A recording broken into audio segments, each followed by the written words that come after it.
Assalamualaikum warahmatullahi wabarakatuh. Alhamdulillahirabbil alamin wassalatu wassalamu asrofil anbiya'i wal mursalin wa ala alihi washabihi ajmain.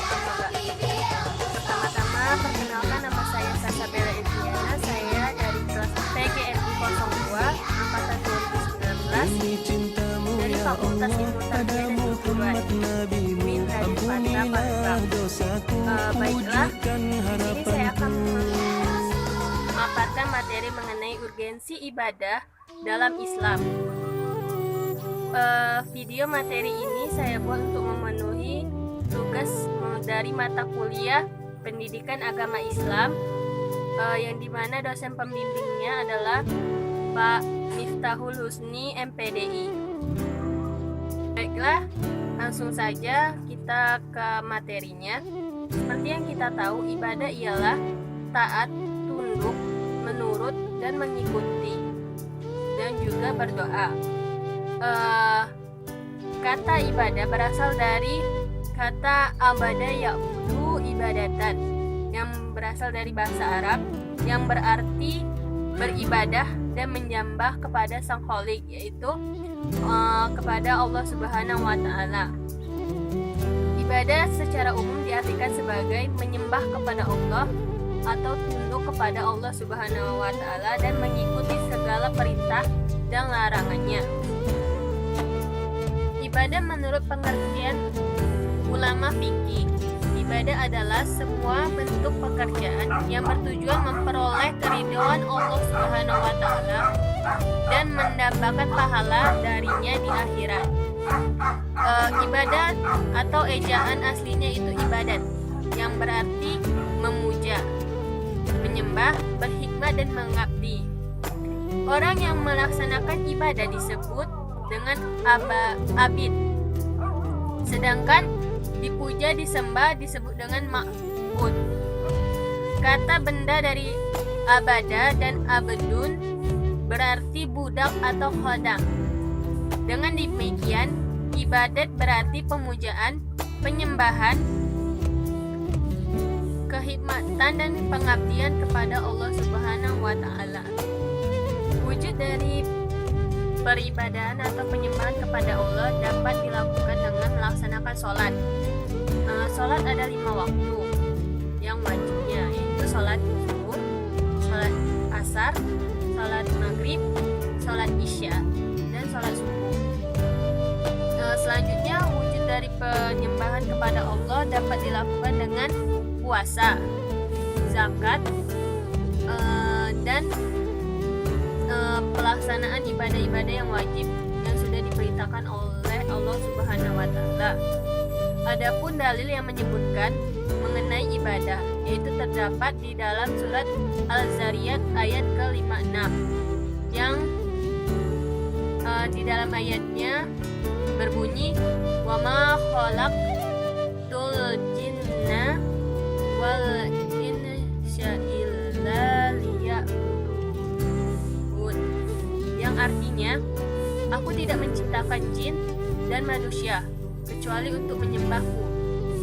Yang lalu di dalam surat Al-Fatihah ayat ke-5, iyyaka na'budu wa iyyaka nasta'in, yang artinya hanya kepada Engkaulah kami menyembah dan hanya kepada Engkaulah kami memohon pertolongan. Maksud di dalam surat Al-Fatihah ini, yang dimaksudkan hanya kepada Engkaulah kami menyembah itu manusia hanya menyembah kepada Allah Subhanahu wa Ta'ala, dan manusialah yang hanya meminta pertolongan kepada Allah Subhanahu wa Ta'ala agar selalu senantiasa dilindungi dan dijauhkan dari malapetaka. Ibadah terbagi menjadi 2, yaitu ibadah maqdoh dan ghairu maqdoh. Apa itu ibadah maqdoh?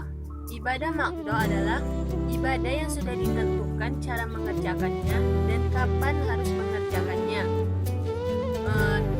Waktunya itu sudah ditentukan oleh Allah Subhanahu wa Ta'ala untuk umat Islam melaksanakan ibadah tersebut. Contohnya ibadah maqdoh itu sholat 5 waktu, seperti yang sudah saya jelaskan tadi. Sholat 5 waktu itu ada sholat zuhur, sholat asar, maghrib, isya, dan subuh. Jadi ibadah yang disebut dengan ibadah makruh itu adalah ibadah yang sudah ditentukan waktu pelaksanaannya dan kapan harus melaksanakannya. Itu termasuk ibadah yang wajib dilakukan. Selanjutnya ibadah ghairul maqdu' adalah ibadah yang tata pelaksanaannya tidak ditentukan dan cara pengerjaannya juga tidak ditentukan. Jadi ibadah ghairul maqdu' ini boleh dilakukan, boleh juga tidak dilakukan. Contohnya saat kita ada waktu luang, kita bisa mengisi waktu luang itu dengan membaca Al-Quran. Dalam membaca Al-Quran, kita diperbolehkan untuk membacanya dengan kuat ataupun dengan suara yang lembut. Al-Quran kita boleh kapan saja membacanya, dan aturan-aturan dalam membaca Al-Quran itu baik suara itu disesuaikan dengan kita, tetapi juga harus memperhatikan tanda bacaan yang ada di dalam Al-Quran agar saat kita membaca itu tidak keliru. Walaupun membaca Al-Quran itu termasuk dalam ibadah ghairul maqdu'. Selanjutnya pembahasan mengenai bentuk-bentuk ibadah vertikal kepada Allah Subhanahu wa Ta'ala. Bentuk-bentuk ibadah vertikal itu seperti hablum minallah, seperti sholat, puasa, zakat, dan membaca Al-Quran. Itu merupakan bentuk-bentuk ibadah kita secara vertikal kepada Allah Subhanahu wa Ta'ala.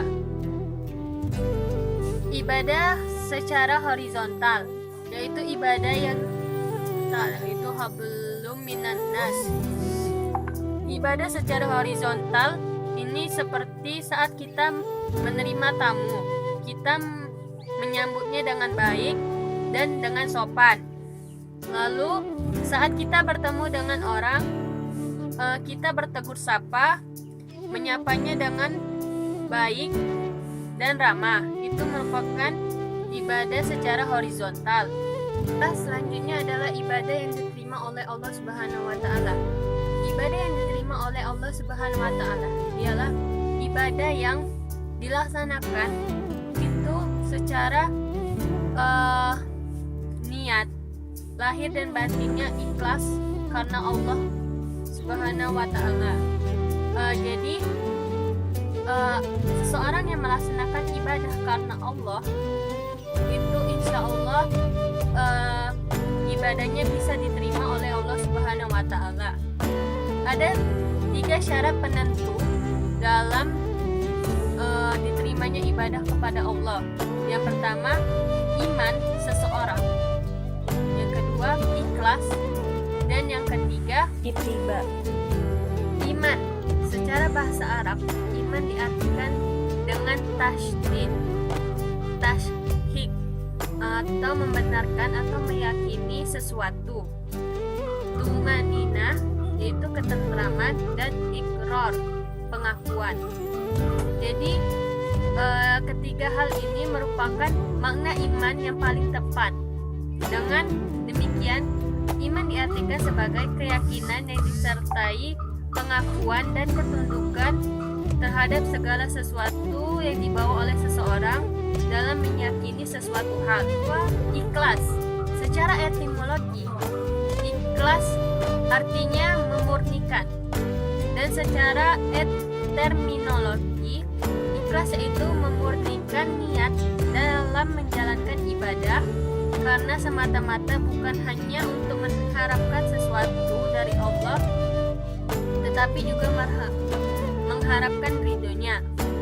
Ketiga yaitu ittiba, mengikuti tuntunan sesuai dengan Nabi Muhammad SAW. Ittiba adalah mengikuti tuntunan yang sudah dianjurkan dengan makna syahadat bahwa Nabi Muhammad adalah utusan Allah Subhanahu wa Ta'ala. Maka dari itu, dalam beribadah kita harus juga melaksanakan sesuai dengan anjuran yang telah diperintahkan Allah dan Nabi Muhammad SAW. Pelaksanaan sholat bentuk yang seperti gerakan itu tidak dipermasalahkan, dengan catatan orang tersebut melaksanakan sholatnya dengan baik dan sesuai dengan apa yang sudah diperintahkan. Orang tersebut boleh mengikuti anjuran dari Imam Syafi'i, Mahdi, dan imam lainnya. Jadi tidak ada batasan bagi semua orang dalam melaksanakan ibadah. Semua orang boleh melaksanakan ibadah asal dia melaksanakannya karena Allah dan niatnya itu baik atau tidak. Jadi dapat disimpulkan bahwa ibadah adalah seluruh aspek kehidupan yang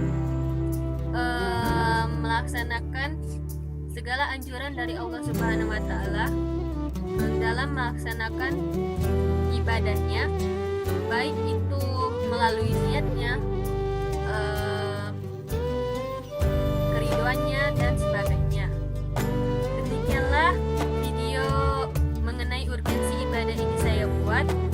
Apabila terjadi kesalahan baik kata, penuturan dan perbuatan, mohon maaf kepada Allah, saya mohon ampun. Semoga video ini dapat bermanfaat dan memberikan wawasan ilmu pengetahuan yang lebih kepada kalian semua. Saya ucapkan alhamdulillah dan terima kasih telah menonton. Saya akhiri, wabillahi taufiq wal hidayah. Wassalamualaikum warahmatullahi wabarakatuh.